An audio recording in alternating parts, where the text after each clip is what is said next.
Good morning and welcome to Living Local 15. I'm your host, Jessica Williams. Thank you so much for joining me.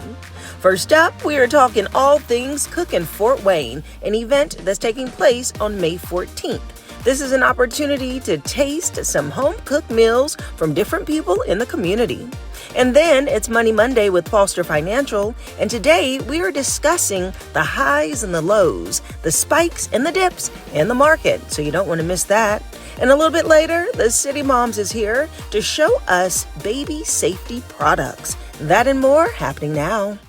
Fashion, food, and fun. You're watching Living Local 15 with your host, Jessica Williams.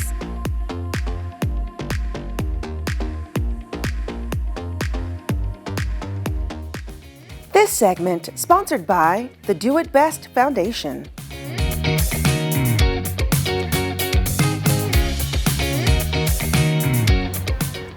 I am here at Electrice Works celebrating the Cookin Fort Wayne event that is taking place on May 14th.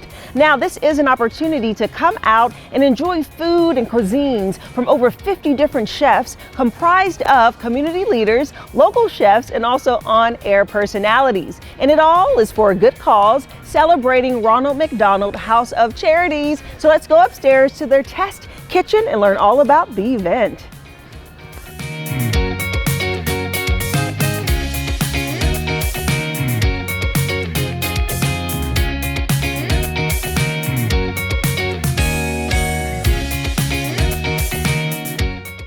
Joining me now is Curtis Smith, who is the Executive Director of Do It Best Foundation, and Dr. Garrison and Dr. Bennett, who are both faculty members at IU. Hello! Hello. How are you guys doing? Great. Okay, so I love the coordination. Did y'all plan the red? Well, not really, but we have organizations that are all about red. All red. So it just works out beautifully. I know, I love that. Yes. We did have a conversation though that IU on brand was a good thing for us. On brand, I love that. Right, and all right. of your brands are coming together for a really good cause to support the McDonald's House of Charities Foundation, which is also kind of red too. Yeah, that is true. The Ronald McDonald House of Northeast Indiana is the sole beneficiary of Cookin Fort Wayne this year, and we're thrilled to support them. Okay, so let's start off just what is Cookin Fort Wayne? This is the second year, so let the people know. Yeah, Cookin Fort Wayne is just a great event. It's a food-based event. It's a fundraiser. Again, all the proceeds go to the Ronald McDonald House, and it's a night to come down to Electrice Works to see this great campus, but to eat and drink, see live music, have a great time. It's just going to be a blast. It's just a fun night. Yeah, it sounds like it. It's taking place on May 14th. That's a Thursday evening, so people can come. I'm sure the weather's going to be great. Let's hope so. Let's hope so. On that. And so, Dr. Garrison, I understand that you participated last year as a chef, and you're coming back with a whole new idea. So tell me about your experience. So I had the most wonderful time last year. Brought some chili last year and teamed up with Kim Barnett-Johnson of Ivy Tech, who brought jalapeno cornbread, and that was fun. And so this year, though, I was thinking, what to do now?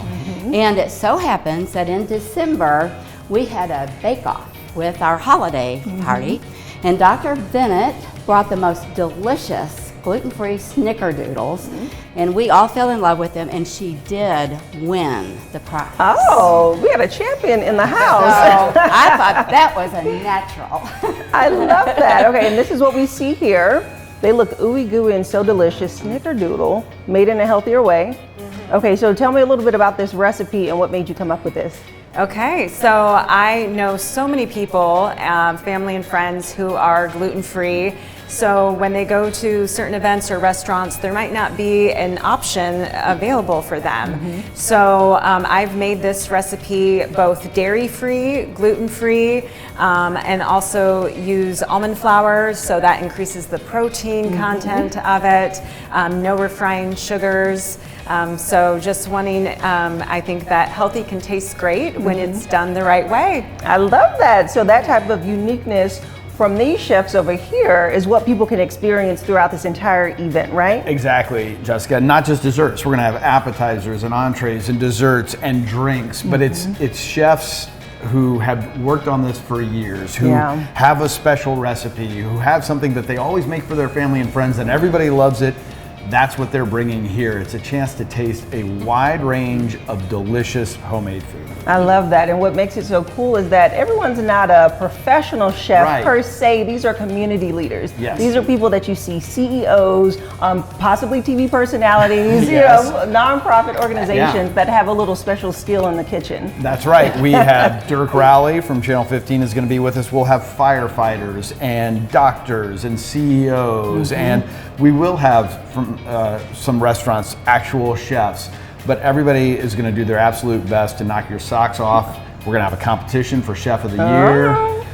It's going to be a great night of amazing food. Yes, okay, so now let's talk about how people can come, because it sounds good. You have to buy tickets. You do. And you have 2 levels of tickets. That's true. Okay. There's a general admission ticket and a VIP ticket. It is a fundraiser to support the Ronald McDonald House, so we're selling tickets. And buying tickets is very easy. You just go to doitbestfoundation.org. And right at the top of our page is an events tab where you can click on Cookin Fort Wayne. So doitbestfoundation.org. General admission for $100, VIP, get you in early, access to even more food, a different set of live music. We've got Whoa Man, a great local band doing live music. For the main event, we've got some acoustic music for the VIP. That experience is $200 a ticket. Okay, and I love that. And so basically when people come, it's just open, free. You walk up, mix, mingle, have unlimited food. Y'all have the bar open downstairs for purchase, but people can just go and experience just a fun night together. Yeah, it's kind of like being at a great big party. Right. It's just a big party. I'm walking around and I've always got a plate in my hand. I mean, Deborah, you remember from last year, so many people are just having a great time, and you're socializing and you're running into people. And it's going to be amazing. We're going to be in the Wygand yard, and a huge shout out to Wygand Construction for being our presenting sponsor. They're a big part of why this is happening too. So it's just going to be a really fun night. Last year we didn't have good weather, and it was still great. So this year when we get good weather, it's going to be even better. I love that. And so Dr. Garrison, tell me about your experience last year and what made you want to come back and participate this year. Oh, it was just so much fun. You know, Fort Wayne is such an amazing community with people, friends all over. So all night it was running into friends. It was talking about what people were tasting now, and I have to circle back for some more of that. And then at the end of the evening saying, oh my goodness, I'm too full, I can't do anymore. It was just so much fun to see everyone and to taste the delicious food. And then of course, I think we all have a really soft spot in our heart for the Ronald McDonald House. Absolutely. So the fact that you're doing all that, having all that food for that very good purpose and benefit to our community is amazing. I love that. So thrilled you guys brought this back last year. So good. And so Dr. Bennett, will this be your first year participating? It will be. Okay. I'm looking forward to it. Yeah, so just share just a little bit about what you expect out of the event and what you're most looking forward to. Oh, that's a hard one, but I would say that I'm expecting good food, good times, and supporting a good cause, which seems like the trifecta. You can't go wrong with that combination. So, and I think I'm looking forward to the most is just getting to see all the community members enjoying. I love when people enjoy the food that I make, and just joining all these organizations within our community together that we're strengthening our community and supporting a great cause. Yeah, absolutely. And I think it's time for us to enjoy the food you made right now. So let's take a plate. I was wondering if we were going to get to Right, you're like, you just gonna look at it? Okay. So we'll do this, we'll do a little cheers. Thank you all for joining me today, and best of luck winning Best Chef. Thank you, Jessica. Cheers to you, Carly. Yes. Ooey gooey and delicious. And if you would like more information about the Cookin Fort Wayne that's taking place on May 14th, we'll have their website listed below so you can get tickets. And I'm getting back to this ooey gooey snickerdoodle goodness. This segment sponsored by the Do It Best Foundation. Have an idea for the show? Want to find out how you can be a guest? Contact us at livinglocal15@wayne.com. This segment sponsored by Foster Financial.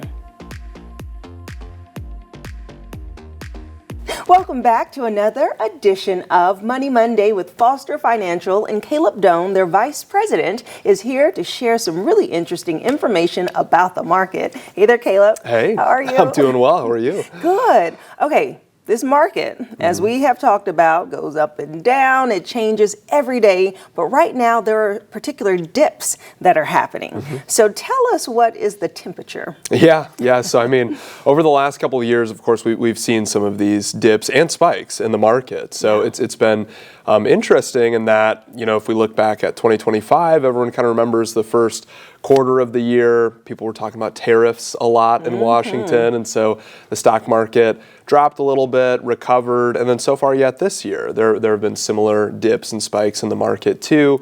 With what's going on in Iran and the conflict in the Middle East, we've seen some dips, and then we've also seen some recoveries since then. And I think it starts to beg the question of, hey, is this volatility just normal in the market, or is this The a new really norm. Yeah, exactly. And when we look back historically, honestly, it ends up being relatively common to see some of these dips. So if we look at 2025, the S&P 500 over the course of the year finished up right around 16% for the calendar year of 2025. And yet there was a point during the year where it was down 19% from a recent high that it had. And so that's not terribly uncommon to see when we look back over the last 50 years of the S&P 500. We do see some of these spikes and dips. And so it's important, if you're younger, oftentimes you're a little bit more growth oriented or a little bit more aggressive, and so you're probably going to feel more of those spikes and more of those dips. A lot of times it's really important to stay invested during those times. Everyone's financial plan is unique, of course, but as you get closer to retirement, usually people want to see less volatility in their accounts. And so that's where a lot of times historically advisors have added in bonds to the portfolio, but there are a lot of other unique ways to still get good upside participation, but limit the volatility outside of just bonds. Wow. Well, especially with the volatility having a lot to do with the word war and when that's placed and when it's shared and when it sounds resolved and not resolved. And so I feel really bad for anyone who's going through those retirement stages right now because they are experiencing that. And so how should investors react to the spikes and the dips? What should they do? Yeah, I mean, the best case is to have a plan ahead of time, of course, right? So when we're dealing with folks who are in retirement and they're taking withdrawals, we're keeping 3 to 5 years worth of withdrawals, expected withdrawals, in conservative assets. So oftentimes this is kind of the bond sleeve of the portfolio. And then at the same time, there's a lot that can be done on top of that to reduce volatility in the accounts. There are certain low volatility positions that can be used.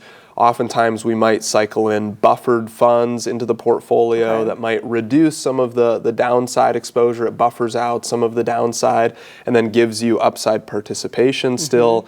We also add in investments that have a nice track record of good, solid returns, but aren't as correlated to the S&P 500. So a lot of times it feels like the S&P 500 just kind of dictates what the entire market does. We want to make sure we're invested in things that are still, producing good returns, but are maybe less correlated to reduce some of that volatility. Interesting. So now with this new normal, it really should be expected. So through the strategies that you build out for your clients, you are putting in these contingencies. If the market shifts, that they're still okay. Now, what if you see a market that dips so quick and so crazy, it's like, oh my goodness, do you just let it ride out, or do you advise maybe switching over some of the assets? It's a good question. I mean, we kind of saw something like that in COVID, right? I mean, there was a big dip around COVID. Nobody really knew what was going on. And that's when it can be really important to keep a cool head in those times. There are certain tax strategies that we'll use when the market drops like that. We were certainly anticipating a relatively quick recovery when the market had dropped. And so I think having a plan ahead of time and saying, hey, we've got enough money set aside for 3 to 5 years worth of withdrawals here. We're expecting a recovery prior to that. That gives clients a lot of confidence in those scenarios to be able to stay invested even during those dips. Sometimes we have clients too where we'll give them a call when the market drops. We know that they're maybe a little bit more on the growth oriented or aggressive side of the risk spectrum. And we'll say, hey, now could actually be a good buying opportunity when the market drops. And so it's a little bit about going against your instinct. When you see the market drop, it can be difficult to buy in more or keep Yeah. contributing to the 401k, but in some circumstances that's the best case or best option. outcome Yeah. to continue to do there. Wow, interesting. Okay, well, keep your eyes on the market for us, as Yeah. I know that you will. Certainly. And thank you for that info. Yeah, thank you. And if you would like more information about Foster Financial, we'll have their website and phone number listed below. Give them a call to start strategizing. And I'll see you after the break. This segment sponsored by Foster Financial. Follow us on social media at Living Local 15. Baby proofing covers so many areas of life, but it's easy to miss a few important ones. Janine Bobenmeyer is here from the CityMoms, and she's going to break down 3 key categories with simple safety steps that parents can sometimes overlook. Hello, Janine. Hi there. Welcome back. Thank you so much. Yes. Okay. So baby safety is just one of those things that's so close to everyone's heart because you want to do it right. Absolutely. Well, and September was known as Baby Safety Month, but these are tips that you're going to want to use all year round, not just in the month of September. Yes, and of course, car safety is so important. And I see that you have this really fluffy, lovely car seat here. I know. So what are key things parents should know? So one of the most important things you want to keep in mind about car seats is car seat technology really hasn't changed a whole lot. Okay. They're using what's known as a latch system, and essentially that means that there is a built-in belt that is underneath here that actually connects into the metal frame of your car, which makes it ensure that it is secure and it's safe while you're traveling. However, one of the most critical things that you want to keep an eye on, and often as parents we're getting babies in and out and we're just not thinking about this, is this 5-point harness. You want to make sure that this is always pulled all the way up to baby's chest. That's going to ensure that they are in here as tight and secure as possible. Now, the nice thing as well about car seats is you can get these checked at fire stations and hospitals. That's always a free safety check. You'll want to just do a quick Google search, see if one near you will allow that. But I love doing that once a year just to make sure that everything is still kind of in place where it needs to be. Yeah, that's so important, just to do a safety check. And then also there's levels to it. So you talked about the metal on the back, but then also the crossover of the seat belt here is important, correct? So this is actually, if you are going to use that system where you have the seatbelt plugged in as well, because you can do either one. Yes, that's always going to be really critical. A lot of these car seats also come with levels. I'm not seeing it on this one. It might actually be on the other side, but that also ensures that, it's in the exact placement that you need it to be. Okay, so of course, baby loves to sleep. And I think moms love when babies sleep. Parents love Get that little break. So what are some safety tips while baby is sleeping? So newborns are known to sleep 16 to 17 hours a day, which is just incredible. But one of the most critical things for a safe newborn sleep environment, you want absolutely nothing in the crib. No blankets, no pillows, no stuffed animals, just a fitted crib sheet. But obviously, we're getting into those seasonal months where it's getting a little chilly. So what we love, what we always recommend is a sleep sack. So this one's by Halo. And you can feel it's got a little bit of weight to it. That is nice. Yeah, so it's really nice. So you actually just zip baby into this. And it will keep them nice and secure. It's like a weighted blanket. A little bit, yeah. So baby just goes right in here. It's going Do you to keep zip it them up in the nice. front? Yes. Yep. So you'll zip that right up. Oh, it doesn't have an opening. Oh, it's a little sleeping bag. It is. It's like a little sleeping bag for baby. But so talk about why it's important not to have the things, because I think when you look at a naked bed, it's like, oh no, I'm like abandoning my child with no I know. warm and fuzzy. So why is that a safety hazard? So anything that you're putting into the bed is a potential for a smother hazard. And that's why we want to make sure that baby has a good sleep environment. So nothing in the crib whatsoever. You can use that sleeping sack if you want. Another thing you want to keep in mind, make sure crib is away from any blinds that might have cords attached to them, because that also becomes a hazard. But last thing for that bedroom, check those smoke detectors and carbon monoxide detectors. I think it's really interesting that smoke detectors can be this small anymore. So they don't have to be that unsightly thing. It can fit right into your decor. Oh, that's good. Okay, so what do we have here when it comes to this memory foam? So what we're talking about here are just some other ways that you can baby-proof at home. And one of the things that a lot of parents don't think about is when baby is getting to that age that they're starting to take a lot of baths, you don't want to have any more of those slippery bath mats anymore. Yeah, so you can tell this one doesn't have anything on the bottom, but the one you're holding, this is thick. It is thick. Oh, yeah. And this is going to be perfect because it has a nice rubber backing underneath. So the words that you're looking for when you're replacing your bath mat is non-stick or non-skid back. So that's going to make sure in the bath that'll stay put. Yeah. It works really great for bath time. Yes. As they're getting out. Yes. So then we have here, okay, so this is stuff for around the house because Correct. Oh, you look at all the hazards when it comes to drawers opening, stuff falling off of tables, TVs, and all of that, or even getting into a cabinet. Yes. These will prevent that? Yes, so we've got cabinet locks in here. These are going to be a slide lock. These are really easy to use. I will say for the first couple of days that you're using these, it can be a little cumbersome, but you figure it out very quickly. We have some corner markers, which work really well for tables, making sure that those corners become padded. And the last thing that we don't have with us today, but our furniture straps. You mentioned making sure that you're anchoring furniture to the wall. I'm taking it as a good sign because I couldn't find them when I was out shopping. The entire row was empty. I think this means parents are definitely buying them. Yes, exactly. Oh my goodness. Okay, well this is great. Well, thank you so much for your tips and advice. And I know people can find out more about your safety tips and so many more resources on your website, right? Yes, at thecitymoms.org we have a whole list of more tips that you want to know for home. And you have an opportunity where they can actually join as a member. Tell me about that. Yes, you can join us at theCityMoms.com/join. Our membership is free and we have a wonderful community. Ask questions of other parents. You can tune in for some lives that we might have, even sharing more kind of products that you might consider for home. Lots of fun over there. Wonderful community. Thank you, Janine. Thank you. And if you would like more information about the City Moms, we'll have their website listed below, and I'll see you after the break. Living Local 15, proudly driven by the Kelly Automotive Group. Go to the Living Local 15 page on WANE.com for recipes from the show, to watch a segment again, and to get information on products and services featured on Living Local 15. Content segments during today's Living Local 15 were paid for by these sponsors.